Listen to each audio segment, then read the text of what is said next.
Hey guys, welcome to another episode of Social Conversations, where we talk to entrepreneurs who use the platform as a means to incite social change.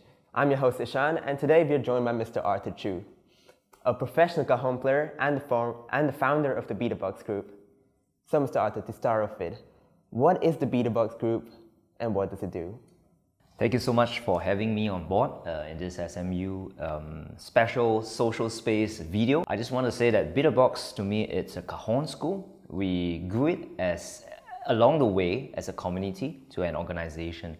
So for me, it's very interesting because all I wanted to do was just to bring the box drum to Singapore and to pioneer it, to bring people together, bringing a community of drummers.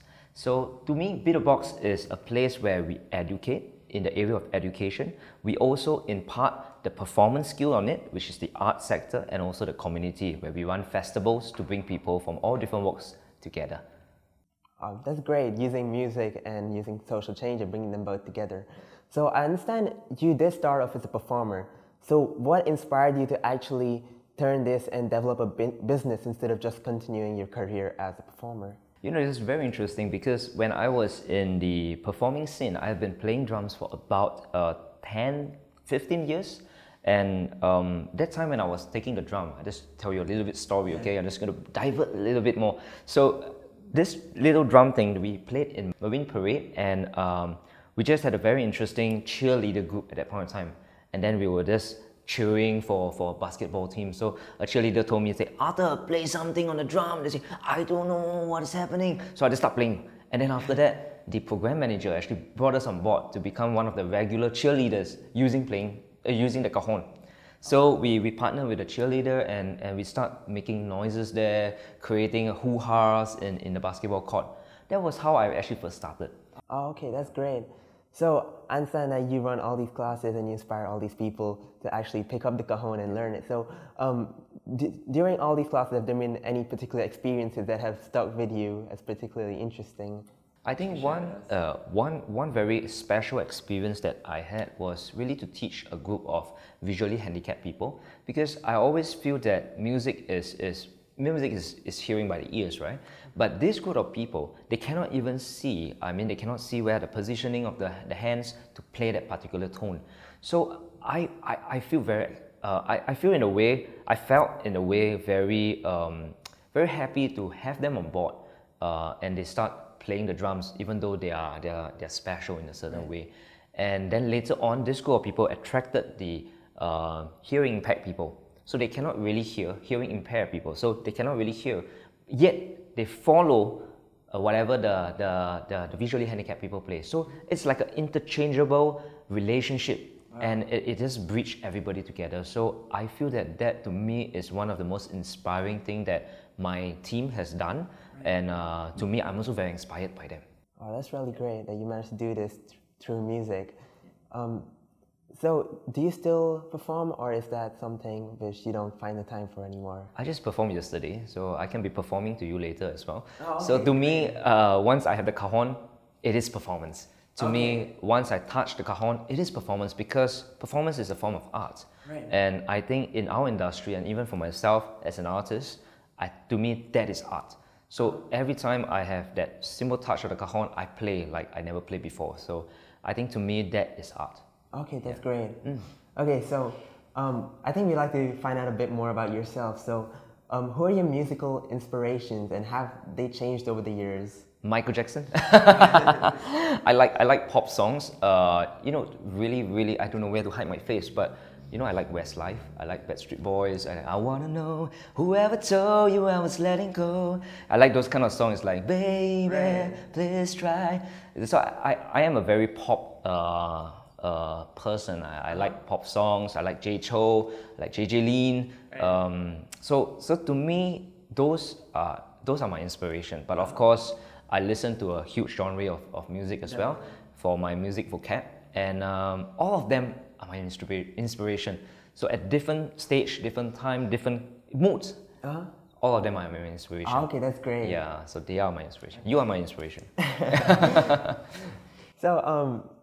So these different inspirations, obviously the cajon is not a conventional instrument, so whenever you teach people, do they come to you with any like misconceptions in their mind about the instrument, which you have to clarify, because obviously some people might not have heard about the instrument before, or it's the first time seeing someone actually playing the cajon. So is there anything? I had a frustrated experience before once where when I was pushing and I was pioneering the cajon movement in Singapore, where probably 1 out of 100 know about the cajon, but at that time it was like 1 out of 1,000. Right. So later on it starts to increase. The ratio starts to people ratio starts to know about the cajon better.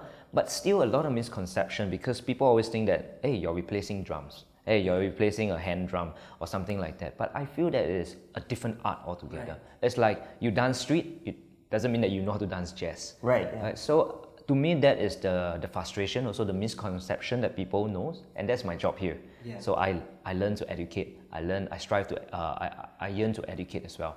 So that is something that my job, my responsibility as the pioneer member of probably the pioneer or the trailblazer to bring cajon in Singapore and also in Asia. Are you happy with the state you've created at the moment, and where do you see this going in the future?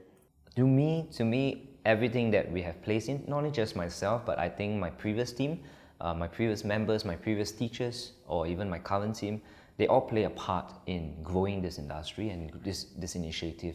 So I have seen one person teaching another. So the first day I had 3 students. And now, just to cut the whole story short, we have taught about 30,000 of the students. Wow. So I think, to me, that is, I won't say that it's a success story, but I think that's a story to share and also to inspire all of us, even including myself, because to me, Be The Box was a dream, but dream became reality. Right, and a lot of people were still saying, and still saying that, Arthur, don't live your life like that. So many other things you can do. You're so talented in this area, that area, which I try to believe in that. So I feel that in this area, I'm very grateful for a good team that we kind of bring that whole chain of people coming together to learn the cajon. Right. So I'm sure even just yourself, you know what a cajon is. Yeah. SMU people, I believe maybe 1 out of 10 now, compared to 1 out of 1,000. Right, definitely. Yeah. Okay, yeah. So you mentioned being a trailblazer in a sense. So when you hold such a status, do you ever find it getting to your head? Like, how do you keep yourself grounded when you realize that you have accomplished so much in reality? So how do you keep actually striving towards the goal after doing everything that you've already done? I think innovation is key. To me, I'm not just a musician. To me, I strive to be innovative. Right. So I strive to be competitive, but also creative in a certain way. But of course, I do accept fair game. Like, there are also many competitors along the years, because we started, no one believed in us, no one dared to do it, because it's a business, it's so risky. Definitely, a lot of capital involved, a lot of time and people as assets involved. So when we first started, no competitor. It's like, okay lah, you can do lah. Damn lah, you can do lah, cannot one lah, it's okay. But after 2-3 years, when they still see us like holding on strong to our belief and our goals, people start to copy. Okay, yeah. That is normal, Singaporeans, Yeah, so people start to copy, and of course we face a lot of competition along the way. But it's totally fine, because innovation is key. Right. And I believe that innovation is built as we pioneer along the way. At different stage, we actually receive different understanding, wisdom, and knowing how to do what to do. And of course, who we meet along the way. Right. So I even met our president, Tony Tan, our ex-president, Tony Tan, taught him a bit of cajon. I even personally held Mr. Lee Hsien Loong's hand to play the cajon.